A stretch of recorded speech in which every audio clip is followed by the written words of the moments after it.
But I think this idea of what we normalize in our culture is so important. If you think back just 100 years ago, when women didn't even have the right to vote yet, when it wasn't exceptional at all to be overtly racist, that there were just expectations in our culture that we have moved past. And the fact is that the world is changing faster than ever, and today is the slowest it's ever going to change again. And that cycle keeps accelerating. The question is in which direction? And I think that each of us, if you've got a keyboard, if you've got a device that's connected to 1 billion people, has a chance to speak up in a certain way. So I've blogged every day for a lot of days in a row, because it's a privilege. The idea that you can share an idea and say, what do you think of this? Or I assert that, and see how that contributes to the next thing. Why wouldn't you?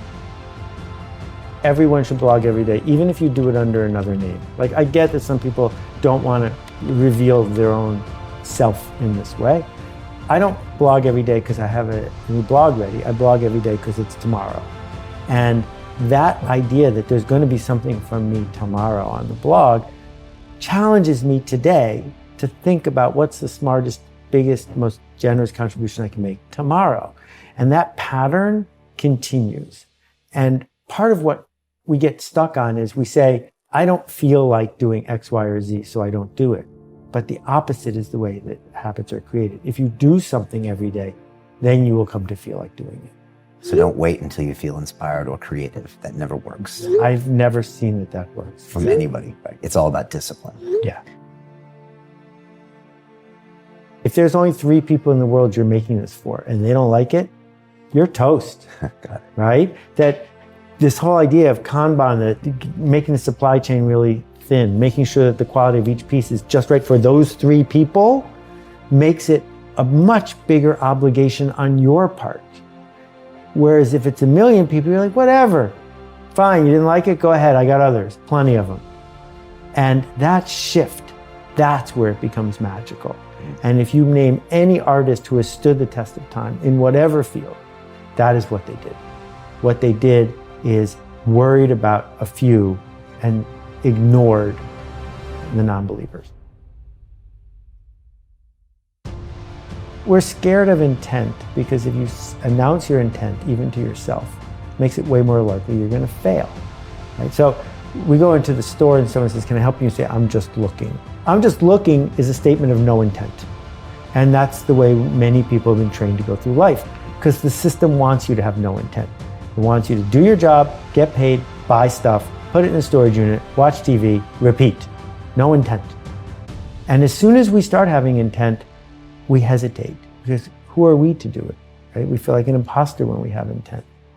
But if you can announce your intent, then you can get to who exactly are you seeking to change? What change exactly are you seeking to make? So you know who has intent? Surgeons. If you go to a surgeon, she doesn't just accidentally cut you open. She says, you have a blocked vein or whatever. I'm going to go in there and fix it. Intent. It either works or it doesn't work. And that action, whether we work for a company or on our own, can fuel us doing ever better work, because we can say, I set out to do this and it either worked and I'm sorry it did, or it worked and I'm glad it did, or I could have done it better and here's how. And how do you set intentions? Is it goals? Is it values? Is it a mission? For me personally? Yeah, and for anyone out there who wants to do it. Well, I think that all of us have no place to begin but with ourselves.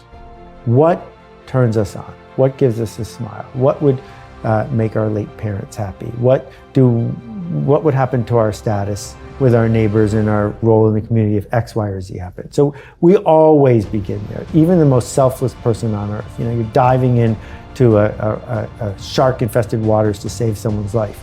Well, yes, saving their life is important, but part of the reason it's important is you want to be the kind of person that would have done that act and saved that person's life. Being that kind of person is better than walking away and watching them drown. So that's where we begin, which is getting clear in our head about what are the shifts we seek to make to become the person we want to be. And then there's a series of choices we have to make, but I think they're easier if we have habits. Habits get us results. Goals are results. But you can't, having the goal of I'm going to make a #1 bestseller, that didn't tell me anything. Whereas having the goal of I'm going to write every single day and I'm going to learn this and this, and maybe the byproduct is that there's a bestseller at the end, those are different things. So I'm way more focused on habits than I am on specific goals that are out of your control. Well, we need to clarify something right from the start. Okay. My definition of marketing doesn't match what some people's definition of marketing is. I do not define marketing as hype, advertising, promotion, scamming, selfish, narcissistic, short-term thinking, which is what a lot of people think of when they do marketing or when they are a marketer. I define marketing as anything we do that changes the culture for the better. If you're willing to take responsibility for the work you're doing and you're bringing something to the world, then you're a marketer. Because if you do it better, it's going to work better than if you don't. And so, yeah, I've written those bestsellers, but almost none of them belong in the quote marketing section because they're about things like culture or technology or how we organize and move forward.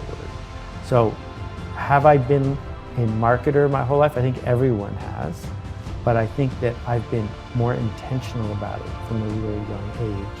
Not because I was born with it, none of us were born able to walk or talk, but because I decided it was important and I practiced it. Okay.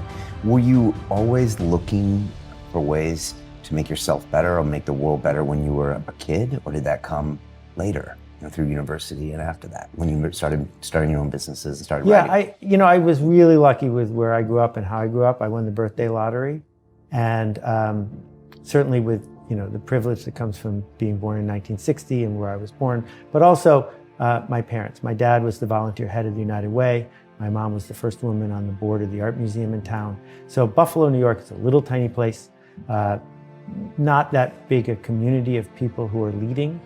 And so my parents certainly weren't wealthy, but we grew up acting like we were leaders in the community. And so there were always people traipsing through my house. And I grew up thinking it was normal to decide to contribute in some way, through example, through direct contribution, whatever it was. That was normalized in my house. And part of the work I'm trying to do in the culture is, now that we are not just in our house but online, the more we see that, the more we learn that what's expected of you is that you will be part of something and make that thing better,